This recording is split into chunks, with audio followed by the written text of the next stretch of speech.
So I guess the beginning of the We Can't Wait story, We Can't Wait being the organisation that I founded with some friends about 4 years ago. I was on the board of an Australian-Indian joint venture and used to go across to India quite regularly for meetings. And during one of the visits to India, I had an unexpected opportunity to visit a slum where 1 million people were living in an area about 1.6 square kilometres. And during that visit, we went to people's homes and where they work, where they shop, where they socialise and so on. And then we ended up in a school. And looking around the school, I noticed straight away there was something unusual about the student population. There were lots of little boys and little girls, lots of teenage boys, but there were no teenage girls in the school at all. And I asked the people who were showing me around what the reason was, and they said, well, because there are no toilets in the school. And, you know, as a white, middle-aged Western man, I didn't really understand it at first. What do you mean don't go to school because there are no toilets? And it was only after I left and was on the train heading back to the apartment I was staying in that I realised that it was pretty naive of me not to understand it. Because I do know well enough that women have different requirements to men, particularly at that age. And so I did a lot of research. I stayed up overnight reading about this issue, and I discovered that one of the longer term outcomes of it is in India at that time, 67% of women could read and write and 84% of men could read and write. And there are a number of reasons for that, but lack of sanitation or lack of acceptable sanitation facilities in schools is one of the reasons. About 50% of the girls in India who drop out of school at puberty say they're doing so because they don't have access to proper toilets. So others are doing so for other reasons. They're getting married off, they're going to work, their parents don't think girls need to be educated. So there are other social issues there, but that one is girls who would like to stay and whose parents would be happy for them to stay. They leave because there are no toilets. Not long after I started talking to people here in Australia about this, I was back in India and I met a guy from a business network I'm a part of, and I told him this story as if he'd never heard it before, which is a bit silly because he was Indian and he knew about his own country. And just for me, this is such a revelation. I wanted to tell everyone. People tell me I'll talk shit to anyone who's willing to listen. And I've been doing that ever since. But after telling this guy this, what I'd learned, what I'd seen, and him sitting quietly through the conversation, he said, well, actually, I'm a member of a Rotary Club in a town not far from Mumbai. And we work with a school that we've been helping with a number of things. We've been putting in computers, we've been upskilling the teachers, we've been improving the playground, we've put fans in the classrooms, we've given them filters for their water. And recently the headmaster started asking for toilets. And I was very excited. I said, okay, well, we need to give him what he's asking for. So I contacted the airline I was flying home with and delayed my flight back to Australia, and went to visit this school with him and then to spend some time with his Rotary Club talking about how we might fulfill this need. It was a school with 500 children and no toilets. So about 6 months later, we opened 15 toilets in the school. It was 5 for boys, 1 for male teachers, 9 for girls and 1 for female teachers. And then I went down to Goa in the south of India to write a paper for a conference I'd been asked to speak at, a conference about toilets, surprisingly. And while I was in Goa writing this paper, 3 days after leaving the school, after the opening ceremony for these toilets, I had a call from the headmaster. He said, Mark, we've got a problem. And I thought, what could the problem be? I wasn't happy to hear it. I didn't want to know about problems. I wanted good news. So yes, the boys are complaining. And I couldn't imagine why the boys would be complaining. We built toilets for the boys. What would they have to complain about?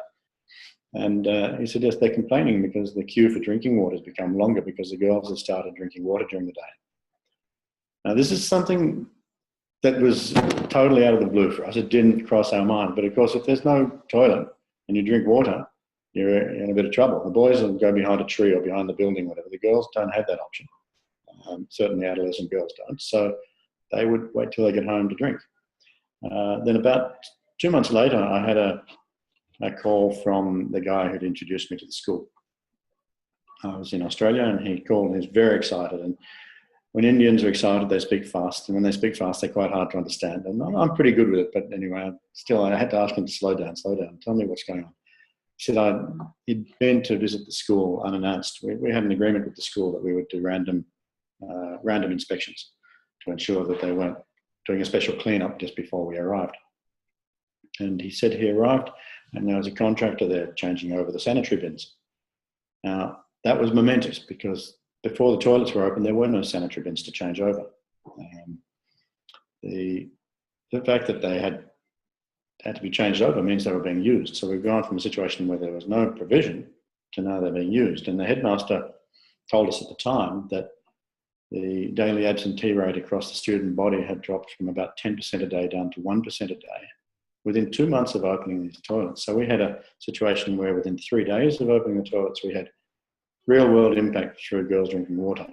And within 2 months, we could see the real world impact of the girls now coming to school every week of the month, as opposed to skipping school 1 week every month when they have their period.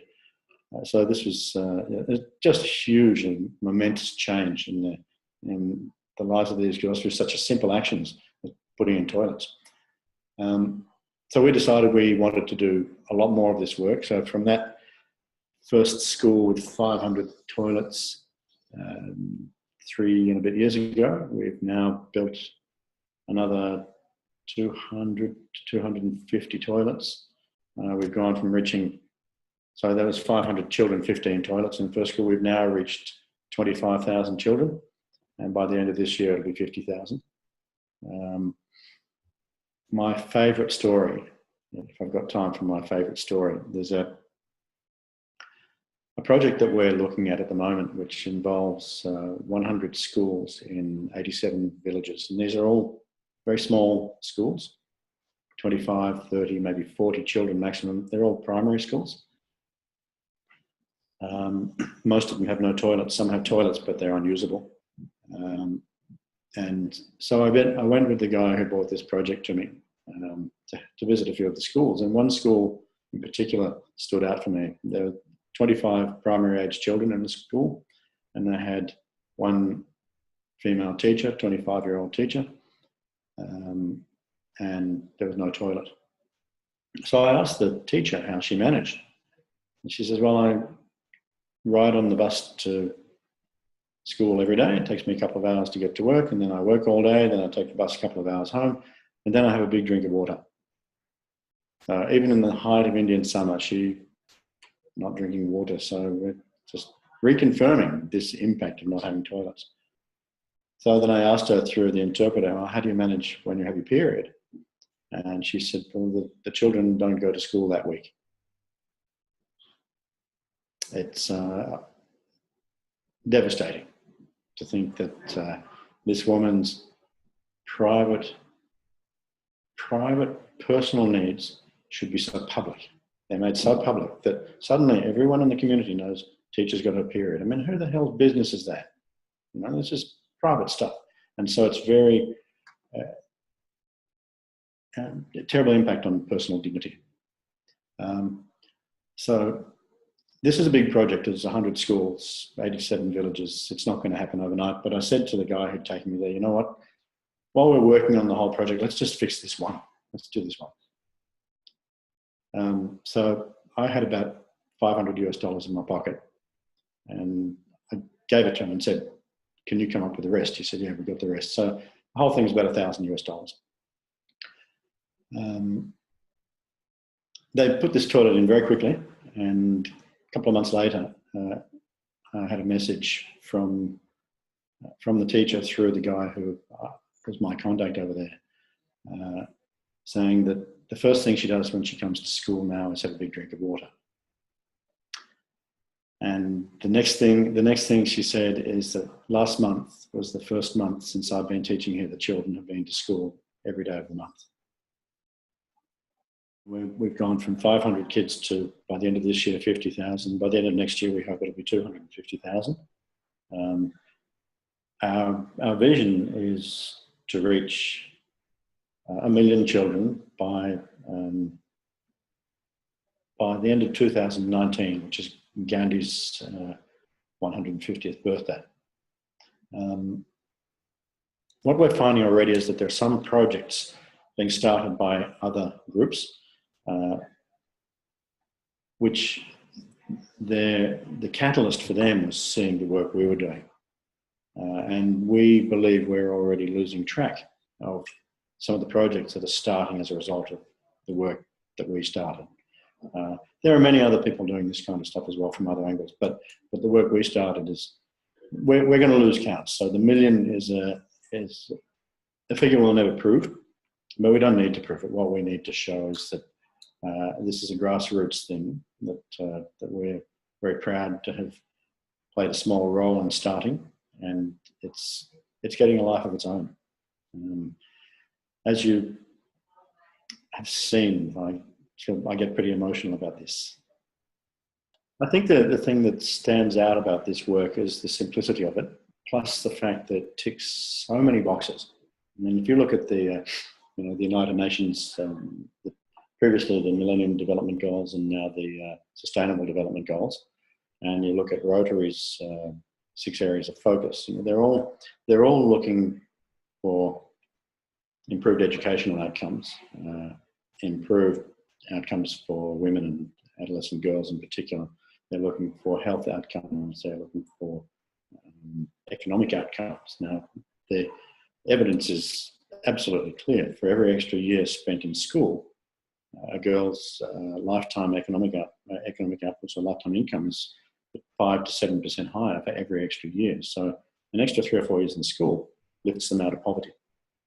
And it also carries on further.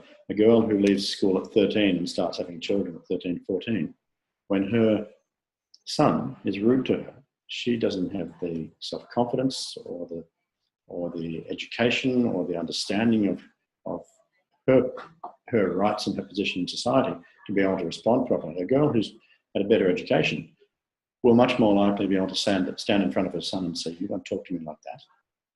And so one of the outcomes we see is that better educated women end up with better educated sons and daughters, of course. But the fact that women, particularly in developing countries, but in the West as well, but particularly in developing countries, are so far below men in terms of their status in society. That fact is heavily due to the fact that the men aren't fighting for change. It's convenient for them not to fight for change, but actually it's crazy, because if you have better educated women, therefore better economic output, whole families do better. I would have liked it to move faster. I've reached 25,000 children so far, 50,000 by the end of this year. I prefer it to be 200,000 by the end of this year, but what we're doing so far, we're doing carefully. We're being selective with the schools we work with. This is a competitive process for the schools. They apply to us for assistance, to us and our partners in India and in Australia, and some partners we're now getting outside Australia and India as well.